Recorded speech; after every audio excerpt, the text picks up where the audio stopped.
saya Andre dan saya dari kelas 1A. Dan di sini saya akan menjelaskan jika terjadi overdosis pada pasien, apa yang harus kita lakukan sebagai tenaga kefarmasian. Jika terjadi overdosis pada pasien, yang kita harus lakukan sebagai tenaga kefarmasian yaitu pengawasan awal.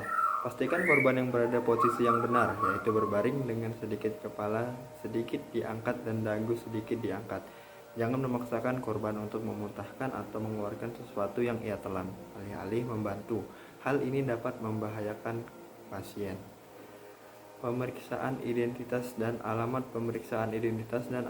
pasien untuk memastikan keamanan dan kepentingan pasien.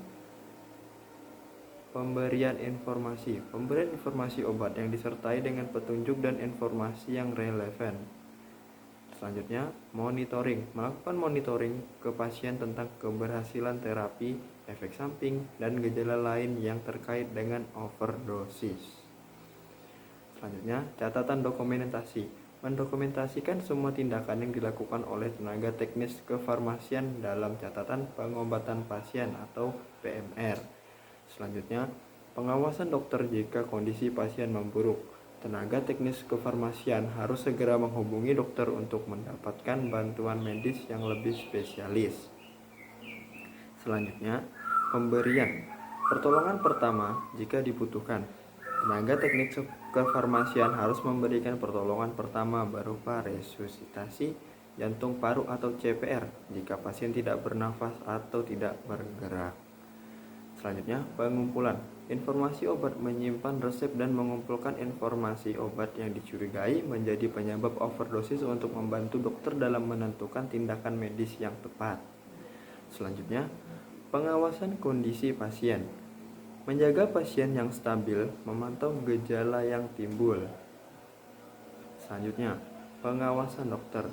Dokter harus segera dihubungi jika kondisi pasien memburuk dan teknis kefarmasian harus mengikuti petunjuk dokter dalam menangani kasus overdosis tersebut.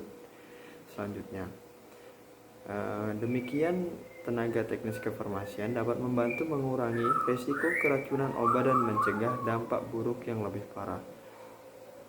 Selanjutnya yaitu identifikasi obat yang dikonsumsi dan dosis yang dikonsumsi. Contohnya, jika pasien mengkonsumsi obat paracetamol, maka harus diketahui dosis yang dikonsumsi dan beberapa lama obat tersebut dikonsumsi.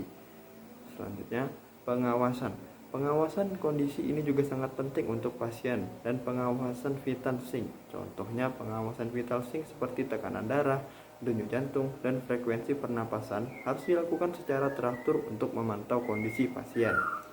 Selanjutnya yaitu pemberian terapi antidot jika tersedia. Contohnya untuk overdosis paracetamol, pemberian terapi dengan obat N-acetylcysteine NAC dapat membantu mengurangi kerusakan hati dan disebabkan oleh overdosis.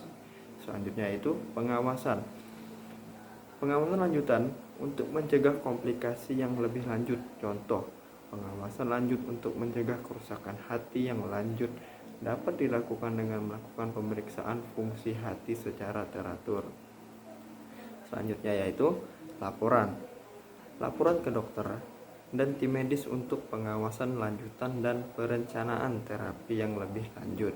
Contohnya yaitu laporan dokter dan tim medis harus dilakukan untuk memantau perkembangan pasien dan memperbaharui perencanaan terapi yang lebih lanjut. Dalam kasus overdosis paracetamol, langkah-langkah tersebut dapat membantu mengurangi risiko kerusakan hati dan komplikasi yang lebih lanjut. Sekian penjelasan dari saya mengenai cara penanganan overdosis sebagai tenaga kefarmasian. Wassalamualaikum warahmatullahi wabarakatuh.